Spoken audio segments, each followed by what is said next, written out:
This week in Jamaica Now. I miss her very much and I feel terrible knowing that I miss her at that young, tender age. She's seen no life yet. She's just growing up. 10-year-old girl killed in Tyre District near Trelawny. Let me put everybody at ease. I went there on my own dime. Prime Minister Dr. Holness responds to concerns about public spending for his trip to FIFA World Cup final. And JMDA calls on Health Minister to apologize.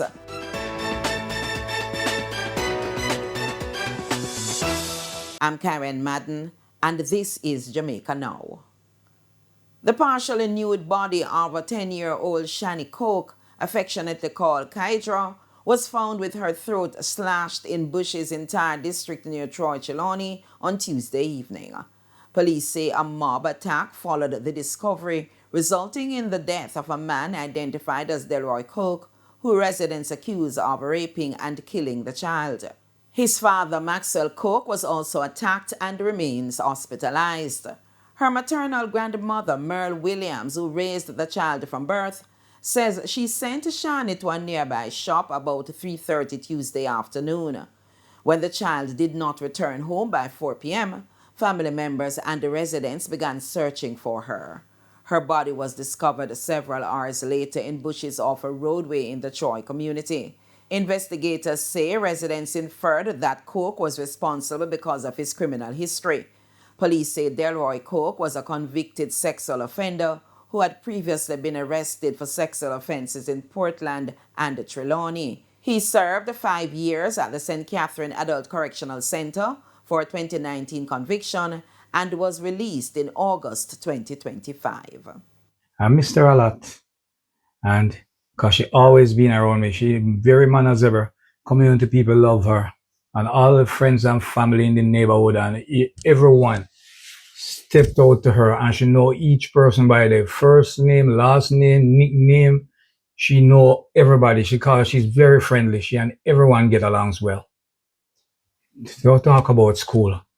Her reports up to the top. She went to Tri Primary School. That's where she went.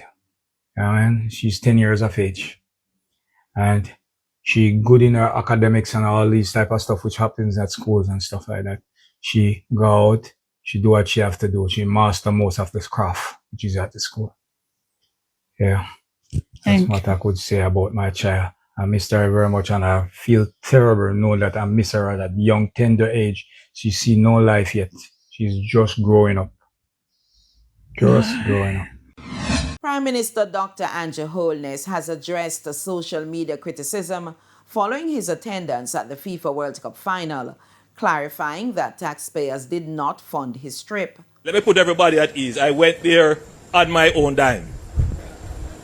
The government didn't pay for me to go. I paid for myself. But luckily, I was also the guest of FIFA. So I was invited to attend. And for good reason. You may know that Jamaica is part of a bid to host the Women's World Cup in 2031. Again, I want us as Jamaicans to stop thinking small-minded and think big. Right? Yes, we can be a co-host. But in order to do that, we need infrastructure. Questions were raised about the source of his funding after he shared videos and commentary from last Sunday's final at the New York, New Jersey Stadium. The Jamaica Medical Doctors Association, JMDA, is calling on Health Minister Dr. Christopher Tufton to issue an apology for statements he reportedly made regarding interns who staged an island-wide protest on June 24. The JMDA, in a press release on Tuesday, dismissed claims reportedly made by Tufton that interns at the University Hospital of the West Indies protested in the Accident and Emergency Department over lack of beds. The JMDA said the interns were protesting over the inhumane conditions they work under. Tufton, in response, has said he will discuss the issues privately with the JMDA. The Caribbean Examinations Council, CXC, will conduct sensitization sessions across its 21 member territories to help stakeholders understand reforms to its school-based assessment or SBA framework. Director of Operations at CXC, Dr. Nicole Manning, says the organization will provide additional information to teachers, students, and other stakeholders as they navigate the transition. Recently, CXC announced that candidates pursuing non-practical based subjects will transition from the traditional SBA to Paper 032.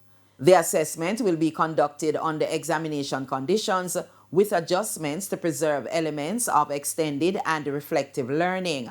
Candidates will receive their assessment topics about 1 month in advance and will be allowed to take reference notes into the examination.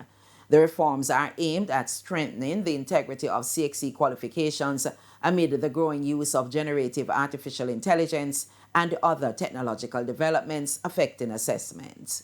As you know, AI tools are widely available. They can generate text, essays, research papers, and analysis in seconds. AI is part of our world, and it will be part of our future. We are not seeking to prevent the responsible use of AI.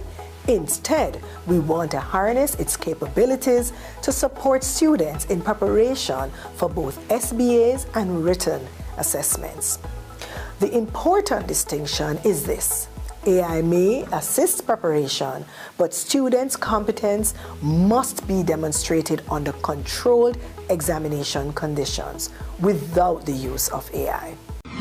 Jamaican Jahreme J-Man Shelton, who U.S. prosecutors want to call as an overseas witness in the triple murder case against the music producer Linval Shabdon Thompson and his co-accused, is set to face trial in Florida on charges arising from a fatal double shooting.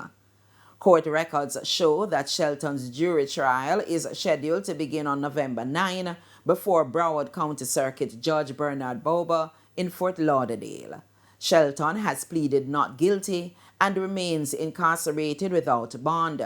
The trial date comes months after the St. James Circuit Court granted an application by the Office of the Director of Public Prosecutions for 2 overseas witnesses to testify via video link in the triple murder case against Thompson and Tajay Fathead Clark. Shelton is one of the witnesses the prosecution wants to testify remotely. The Jamaican case stems from a shooting at a birthday party on Mall Road in Rose Heights, St. James on May 25, 2022. 4 months after the attack, Shelton was arrested in Florida and charged in connection with a deadly shooting in Lauderhill. The case dates back to October 19, 2022, when police responded to reports of gunfire outside the Blueberry Hill condominiums. 2 men, Dwayne Musselman Francis and Jeff Fort Lord Murray, were found suffering from multiple gunshot wounds and were pronounced dead at the scene. Investigators further allege that Shelton was wounded during the exchange and later taken to a hospital with a gunshot wound to the neck. The Florida investigation drew attention in Jamaica after detectives reportedly linked the killings to an ongoing feud involving rival Montego Bay gangs. Court records show that Shelton pleaded not guilty and filed a notice of participation in discovery in June. Following a subsequent status conference, November 9 was set for jury selection and trial. International benchmark crude oil prices have climbed above US $100 a barrel for the first time in 2 months amid escalating violence in the Middle East. Brent crude rose to its highest level since May after Iran-backed Houthi rebels in Yemen said they had attacked 2 Saudi oil tankers in the Red Sea. The attacks have raised concerns about another disruption to the movement of crude from the Middle East to global markets, alongside the ongoing risks surrounding the Strait of Hormuz. U.S. President Donald Trump has threatened major military punishment against the Houthis if they continue attacking ships. The latest increase in oil prices could worsen inflation, with higher crude prices typically followed by increases in gasoline prices. Jamaica suffered back-to-back defeats in Pool C of the women's 3-on-3 basketball competition at the Commonwealth Games in Glasgow, Scotland on Friday. Jamaica first narrowly lost 18-17 to Uganda before suffering a 21-13 defeat to Australia.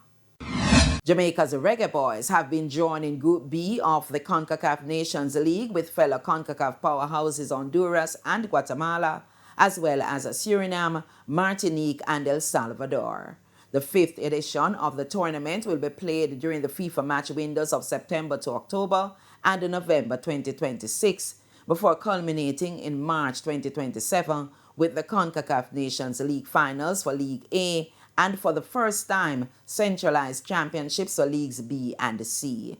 Following group stage play, the 3 group winners and the best second place finishers will advance to the League's championship, where they will compete for the title of League Champions. And that's it for this edition of Jamaica Now, your weekly review of the big news stories. Send us your comments at onlinefeedback@gleanerjm.com. Follow us on X and Instagram at Jamaica Gleaner and on Facebook at Gleaner Jamaica. Like this video on our YouTube page, turn on your notifications and subscribe today. I'm Karen Madden.